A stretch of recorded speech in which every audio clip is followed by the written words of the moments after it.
안녕하세요. 슈아이 히스토리입니다. 오늘도 즐거운 하루 보내세요.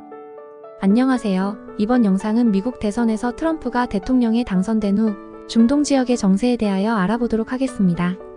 이것은 어디까지 개인적인 생각이며 다른 분의 생각이나 주장과 다를 수 있습니다. 중동은 현재 이스라엘이 팔레스타인의 무장단체인 하마스와 레바논의 무장단체인 헤즈볼라, 이란 등과 국지전 및 전면전을 벌이고 있습니다.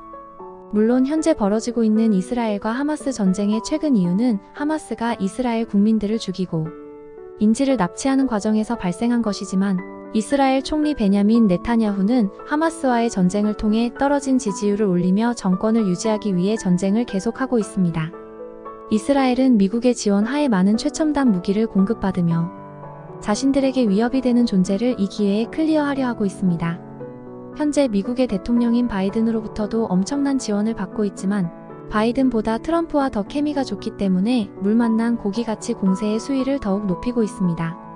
트럼프는 과거 예루살렘을 이스라엘의 수도라고 인정하며 미국 대사관을 텔 아비브에서 예루살렘으로 옮겼으며 미국 오바마 대통령 때 이란과 맞은 핵협정에서 탈퇴하며 계속 이란에 경제적인 제재를 가하고 있고 2020년에는 이란 혁명수비대 정예군인 쿠두스군 사령관인 솔레이마니를 제거하는 등 이란과는 적대적인 동시에 이스라엘에는 전폭적인 지지를 하고 있습니다. 트럼프가 당선되자 이스라엘의 총리 베냐민 네티냐후는 Congratulations on history's greatest comeback. 이라고 하며 역사상 최고의 컴백이라고 축하하였으며 트럼프가 당선된 때의 전쟁을 오래 끌지 말고 인질 문제를 해결하자던 이스라엘의 국방부 장관 요아브 갈란트를 경질하고 국방부 경험이 전혀 없는 외무부 장관 카츠를 그 자리에 앉히며 자신에게 반기를 드는 자는 자르고 자신에게 충성을 하는 꼭두각시를 앉히며 자신의 정권 통치를 강화하고 있습니다.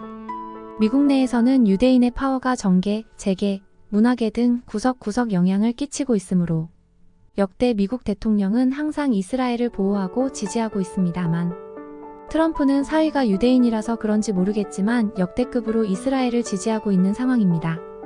이란이 이스라엘을 대규모 미사일로 공격한 후 이스라엘이 반격을 할 때 미국 바이든 대통령은 이란의 핵시설이나 정유시설을 공격하지 말고 군사시설로 보복 타겟을 한정할 때에도 트럼프는 이스라엘이 할 수 있는 것을 하라며 이스라엘의 공격 목표를 제한하지 않았습니다.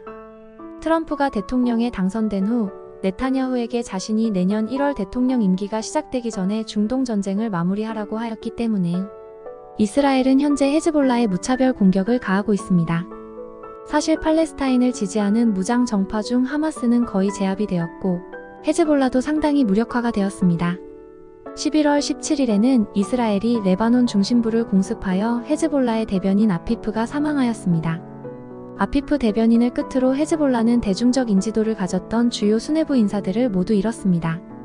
아피프는 지난 9월 이스라엘 공습으로 폭사한 헤즈볼라의 수장인 하산 나스랄라의 최측근으로 수년간 미디어 업무를 담당했고 최근에는 주요 수뇌부 인사들이 잇따라 이스라엘의 공습에 사망하자 사실상 헤즈볼라의 구심점 역할을 해왔습니다. 현실적으로 이스라엘이 생각하고 있는 위협 세력은 이란이지 하마스, 헤즈볼라, 후티 반군, 친이란 이라크, 민병대 등 이란의 대리 세력들은 이스라엘에 큰 위협을 주는 세력이 아닙니다. 이들은 군사적으로 이스라엘과 상대가 되질 않기 때문입니다. 이스라엘은 팔레스타인의 영토를 완전히 장악하고 싶어하며 서한 지구도 이스라엘 정착촌을 늘리면서 통치를 하고 싶어하고 하마스라는 세력을 완전히 뿌리 뽑아 이스라엘 왕국을 세우고 싶어합니다.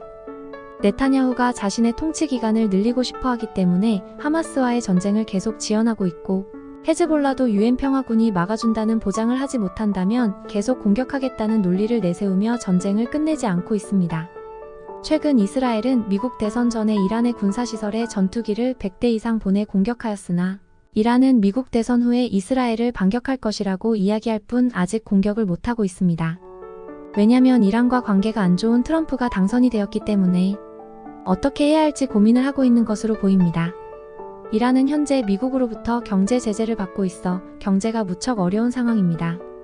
현재 이란의 대통령은 개혁파로 미국과의 관계 개선을 통해 경제 제재를 풀고 이란 경제를 발전시키고 싶어하며 트럼프보다는 해리스가 대통령에 당선되기를 바랬을 텐데 트럼프가 되면서 믿을 것은 핵무기밖에 없게 되었습니다.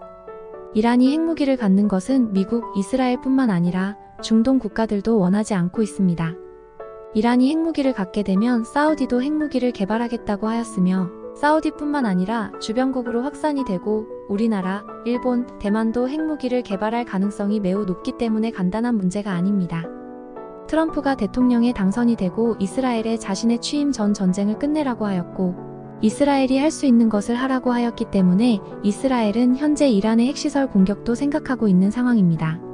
만약 이스라엘이 이란의 핵시설이나 석유시설을 공격하면 레드라인을 넘는 것인데 이렇게 되면 이란은 미국과 우방인 사우디아라비아의 정유시설을 공격할 가능성이 높아지며 이렇게 되면 유가가 치솟고 세계 경제에도 엄청난 악영향을 끼치게 됩니다.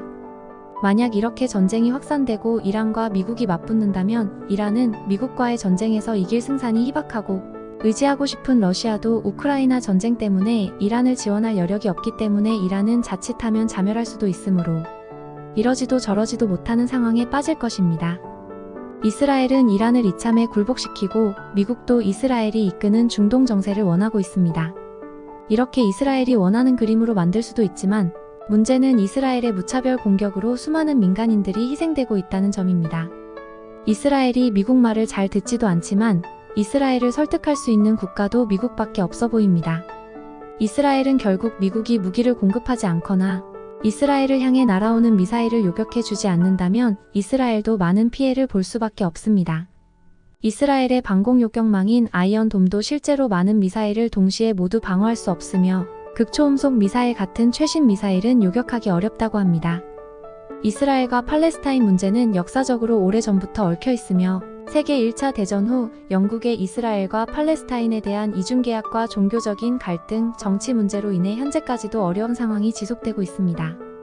중동의 국가들도 경제 개발을 원하기 때문에 전쟁을 원하지 않고 있으며 이스라엘도 안정적으로 석유를 확보하려면 중동의 평화가 절실한 상황입니다.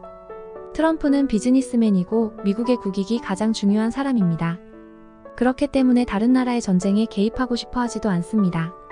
자기의 안보는 자기가 지키라는 논리이며 이에 더 많은 무기를 판매하려 하고 미군 주둔 타 지역에 대한 미군 주둔 분담금을 더 올리려 하고 있습니다.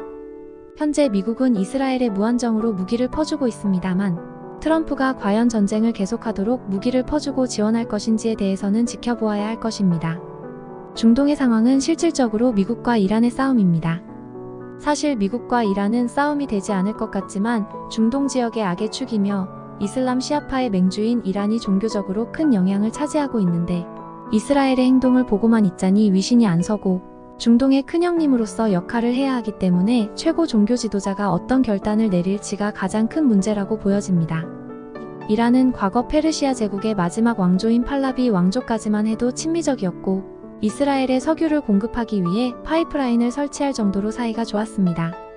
종교 지도자 호메이니가 이슬람 혁명을 일으키고 이란 정권을 차지하면서부터 혼란의 시대로 접어들었습니다. 현재 이란의 개혁파 대통령 위에 있고 실질적으로 이란을 통치하고 있는 종교 지도자 아야톨라 알리 하메네이가 과연 어떻게 나올까요? 트럼프와 맞짱을 뜰 수 있을지, 이슬람 세력을 규합하여 미국과 이스라엘에 대항할 수 있을지 여러분은 어떻게 생각하시는지요? 현재 러시아 우크라이나 전쟁도 그렇고 중동 전쟁도 더 이상 민간인의 피해가 나와서는 안 되겠습니다. 특히 어린아이들이 너무 많이 희생되고 있다는 점이 너무 마음이 아픕니다. 하루빨리 중동 전쟁이 끝나기를 기원하며 이번 영상을 마치겠습니다. 영상의 내용이 유익하셨다면 구독과 좋아요 부탁드립니다. 끝까지 시청해주셔서 감사합니다.